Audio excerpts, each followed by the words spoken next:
Question है बच्चों, that is to simplify your surds. Okay, so the next question is question number 4. Simplify the following surds. Okay, so we have to simplify the following surds. This question will come in the exam for 1 mark. Okay, root 27 is there. I have to simplify it. How I am going to simplify it? 27 ka we will find out the factors. 3 9s are 27, 3 3s are 9, 3 1s are 3. So I got the factors 3 multiplied by 3 multiplied by 3. So this is a square root. Square root का मतलब क्या होता है बच्चों? दो same number के लिए एक बाहर. So सिर्फ अकेला 3 बच जाएगा अंदर. So ये है सिंप्लीफिकेशन ऑफ योर सर्ट. इस तरीके से सिंप्लीफाई करना है सर्ट को. This is the first question. Now will take the second one also. Second one is root 50. Okay, now I will do what? I will find out the factor of 50. चलो 50 के factors करते हैं. 2 into 25, then 5 5s are 25, then 5 1s are 5. So what I got is, I got 2 into 5 into 5. Meaning of this is square root मतलब दो same numbers के लिए एक बाहर, अंदर बचा 2. मतलब the answer to this question is 5 root 2, which is the simplest form of your surd.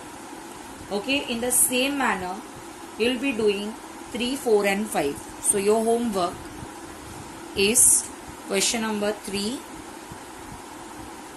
question number 4, 5 I will do. Okay, so 5 I will do.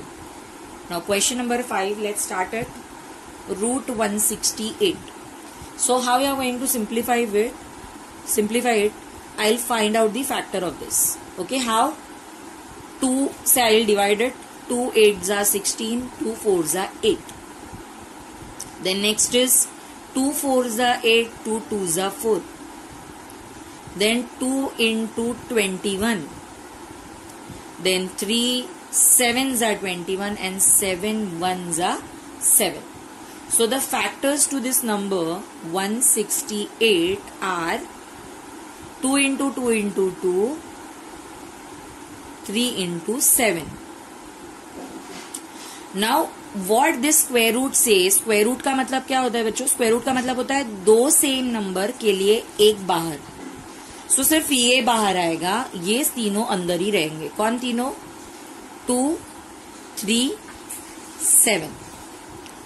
So root 168 is equals to 2. 2 3s are 6, 6 7s are 42. So the simplest form of this surd is 2 root 42. हमेशा square root का मतलब होता है दो same number दिखा तो उसके लिए एक बाहर लेके आओ. Okay.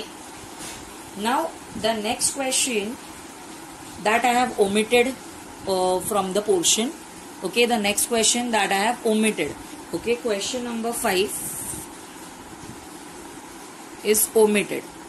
Okay, so this I have omitted from the portion. Omitted from the portion.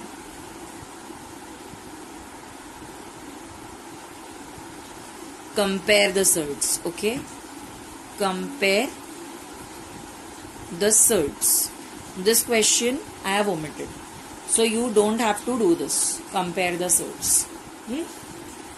So let's start with the question number 6, which is the simplification of your surds. So simplifies your next question.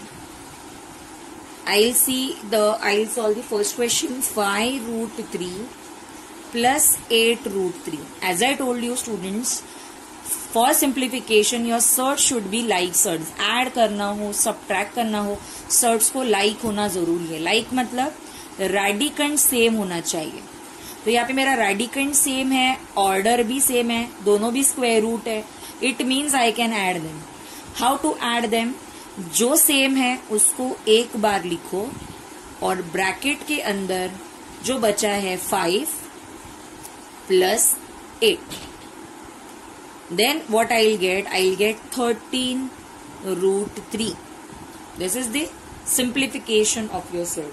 Okay, addition किया हमने इसका. Now I will solve the second question.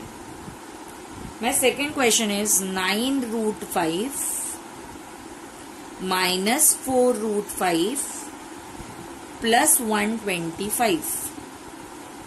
So students, how to solve it? Quite easy. See, सबके अंदर इधर √5 दिख रहा है मुझे, एक्सेप्ट दिस 125 के अंदर 5 नहीं है. So क्या करेंगे बच्चों, ये जो 125 है ना, इस 125 को मैं तुम लोग को फैक्टर्स पता करके दिखाती हूँ 125 को. ठीक है, so I will find out the factors of 125. 125 का factors will be 5 into 25, then 5 5s are 25, then 5 1s are 5. So the factors of 125 are 5 into 5 into 5, right? So if I'll solve it, 9√5 minus 4√5, ये दो same number है, square root है ना, square root मतलब दो same number के लिए एक आया बाहर, अंदर कौन बचा है, मैंने जो अंडरलाइन किया 5. सो देखो now every number, every surd is having √5, every number is having the same radical. It means now you can take this common. तो अभी हम इसको कॉमन ले सकते हैं. What I will have in the bracket, 9 minus 4 plus 5 I will have in the bracket. So 9 minus 4 is 5 and 5 plus 5 is 10. So 10√5 is your answer. So our answer is 10√5. तो बच्चों इस तरीके से इसको ऐसा सिंपल करके लोगे ना तो आ जाएगा answer, no issues with that. Now I am giving question number 4 as a homework. 3 I will solve, 3 मैं सॉल्व कर रही हूँ, 4 मैं होमवर्क दे रही हूँ. ओके, सो क्वेश्चन नंबर 3 देखो क्या है. 7√48 minus 27 minus √3. Now we will solve everything. 48 को भी सॉल्व करते हैं, सिंप्लीफाई करते हैं. 48 को अगर सिंप्लीफाई करोगे ना, क्या फैक्टर्स मिलेगा, जैसे मैंने ये किया है ना, इसको भी कर लो तुम लोग. What you will get, you will get 2 2s are 4, 4 2s are 8, 8 2s are 16, 16 3s are 48. तो 48 के फैक्टर्स आए, माइनस 27 के factors will B 3 3s are 9, 9 3s are 27, and this √3 will remain as it is. Now if you will solve 7 as it is, ये दो same number है, लाओ एक बाहर, ये भी दो सेम नंबर है, लाओ इसको बाहर. √3 will remain as it is. Now in place of this 3 will come out and 3 will remain inside. Minus √3 will remain as it is. Now if you will solve it, your √3 is same everywhere, so keep this as your common. Then 7 2s are 14, 14 2s are 28. So ये आया 28 minus 3. And यहाँ पे देखो बच्चों कुछ नहीं तो 1 होता है. If nothing is present then 1 is present. So 1 I will take as a coefficient. कुछ नहीं है तो 1 लो. If we will solve 28 minus 3 25, 25 minus 1 24, √3 will be your answer. So इसका आंसर है 24√3.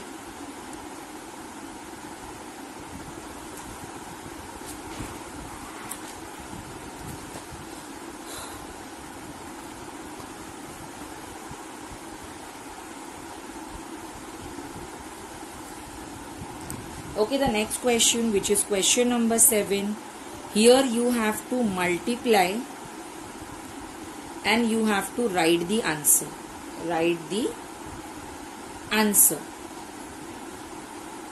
in simplest form.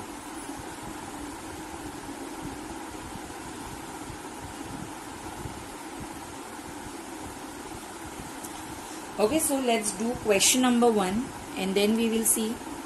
मल्टीप्लाई करना है अभी. सो मल्टीप्लिकेशन में, ओके, मल्टीप्लिकेशन में बच्चों सबसे पहले तो हम लोग इसको सॉल्व करेंगे। ये जो 12 है ना, दिस 12, ये जो 12 है, ये 12 को हम ऐसा लिख सकते हैं 3 इंटू 2 6, 6 2 ज़ा 12। 18 को लिख सकते हैं 3 3 ज़ा 9, 2 ज़ा 18। Now what we will do, 3, अभी ये दो सेम नंबर है, आ गया एक बाहर, बचा कौन, 3, एंड यहां पे दो सेम नंबर है, आ गया एक बाहर, अंदर बचा 2। Now what we will do, जो बाहर वाले हैं, ये बाहर वाले, इनको एक साथ मल्टीप्लाई करेंगे, और ये जो अंदर वाले हैं इनको एक साथ मल्टीप्लाई करेंगे। मल्टीप्लाई करना है, सो लाइक सर्ड्स होना जरूरी नहीं है। मल्टीप्लीकेशन के लिए लाइक सर्ड्स होना जरूरी नहीं है। You can multiply them in any case, okay. So 3 2 ज़ा 6, 6 3 ज़ा 18, बाहर वालों को किया मल्टीप्लाई, 18 आई गॉट, एंड 3 2 ज़ा 6 I got inside. So this is the simplest form of your multiplication. इस तरीके से मल्टीप्लीकेशन कर दिया है मैंने। अभी मैं ले रही हूं question number 2। What is my question number 2, 3 root 12 multiply by 7 root 15. Okay, so if we will solve it, 3, then it is 2 2 ज़ा 4, 3 ज़ा 12, and next is 15 को solve करने का कोई फायदा नहीं है। You can see if you want, you can solve करके देख सकते हो। 3 5 ज़ा आएगा, 3 5 ज़ा मतलब 3 भी अलग 5 भी अलग, ये देख लो, कोई बाहर आने नहीं वाला है। So that's why I was not solving it, ठीक है, बट तुम्हारे लिए मैंने कर दिया है। इन दोनों के लिए एक बार 2 आएगा बाहर, 3 बच जाएगा अंदर। यहाँ पे nothing is going to come outside, so 3 5 ज़ा 15 will remain the same. Now what I will do, मैं ये बाहर वालों को पहला मल्टीप्लाई करूंगी। 3 2 ज़ा 6, 6 7 ज़ा 42, और ये जो अंदर वाले हैं इनको एक साथ करेंगे, 15 3 ज़ा 45। Okay, but now the very first condition, as I told you, ये जो 45 है ना, ये और भी आगे सॉल्व हो सकता है। कैसे होगा, 3 3 ज़ा 9, 9 5 ज़ा 45। हाँ, सो इन दो सेम नंबर्स के लिए एक आया बाहर, बचा 5, सो 42 3 ज़ा 126 root 5 will be the answer. So इस तरीके से सम को हम सॉल्व कर सकते हैं। थोड़ा सा कॉम्प्लिकेटेड था। होमवर्क इज इसके अंदर का क्वेश्चन नंबर 3 तुम्हें करना है, और क्वेश्चन नंबर 4 भी करना है। 3 and 4 is your homework. Now let's start with the question number 8। Question number 8 में we have to divide and simplest form में आंसर लिखना है। Okay, we have to divide and we have to write the answer in simplest form. So how we are going to divide it, easy है, ये भी division easy है। 98 upon root 2 it is. Okay, the first question is root 98 upon root 2। So students, nothing you have to do, बस ये जो root है, that root you write together, and in that you write 98 upon 2। Okay, so now if we will divide this, we are going to get 49 as the answer. 49. Now as you all know, 49 is the square root of 7. So 49 मतलब 7, मैं इसको दिखा सकती हूँ लिख के। 7 7 ज़ा मतलब 2 7 के लिए एक 7 बाहर। So इस डिवीजन का आंसर है 7। Similar manner, you can solve question number 2 and 3. Okay, homework में दे रही हूँ question number 2 and question number 3. Okay, fourth one I am solving because that is different, so that I am solving 310 divide by root 5. So as I told you, इसको together root में 310 upon 5 we will write down. Multiplication और division के लिए तुम्हारे radicand same होने जरूरी नहीं है, उनको तुम कैसे भी केस में सॉल्व कर सकते हो। एडिशन सब्ट्रैक्शन के लिए ये नंबर सेम चाहिए। ओके, तो ही हम ऐड और सब्ट्रैक्ट कर सकते हैं। अभी चलो इसको डिवाइड करते हैं। 62 we are going to get, क्या मिला मुझे डिवाइड करके, मुझे मिला 62। अभी ये जो 62 है, कैन वी सॉल्व 62? 62 को क्या हम सॉल्व कर सकते हैं? 62 को सॉल्व करने का कोई और रास्ता है जिससे हम 62 के फैक्टर्स फाइंड आउट करें? तो चलो करके देखते हैं। 2 3 ज़ा 6, 2 1 ज़ा 2, मतलब, और 31 1 ज़ा 31, मतलब इसको सॉल्व करके कुछ फायदा नहीं है, बिकॉज 2 एंड 31 दोनों भी किसी के स्क्वायर नहीं है। सो इसको सॉल्व करके कुछ फायदा नहीं है। So final answer is root 62।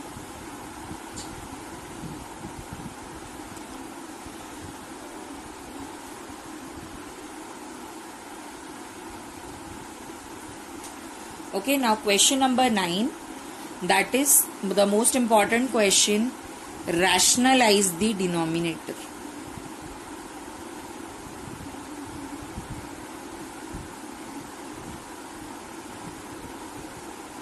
अभी बच्चों बता दूं, रैशनलाइज करने का मतलब क्या है? इरैशनल नंबर को रैशनल बनाना है। ओके, इरैशनल नंबर को रैशनल बनाना है। जैसे क्वेश्चन नंबर 1 है 3√5। ओके, अभी जो 3√5 है, I have to make it, ये जो √5 है ना, इसको रैशनल बनाना है। So how we are going to do it? इसको करने के लिए हमें सबसे पहले इस नंबर का कॉन्जुगेट ढूंढना होगा। कॉन्जुगेट मतलब जो नंबर से मल्टीप्लाई करने के बाद ये रैशनल हो जाएगा। सो इसको अगर इसी से मल्टीप्लाई करे तो ये रैशनल हो जाएगा, इसी को कॉन्जुगेट बोलते हैं। सो ये जो √5 है ना, ये ऊपर भी मल्टीप्लाई करना पड़ेगा और नीचे भी, क्योंकि जब भी हम कोई चीज मल्टीप्लाई करते हैं तो एक तो वो लेफ्ट और राइट दोनों में करनी पड़ती है, या एक साइड है तो न्यूमरेटर और डिनोमिनेटर दोनों में करनी पड़ती है। सो मैंने क्या किया है, ये स्टेप में मैंने रैशनलाइज किया है। यहाँ पे रीजन लिखेंगे, rationalising the denominator. Okay, after this 3 into √5, 3√5 I will get, and √5 into √5, I'll show you, √5 into √5 is equals to 5 multiply by 5 in the root, meaning दो सेम नंबर के लिए एक बाहर, मतलब इसका आंसर 5 आएगा।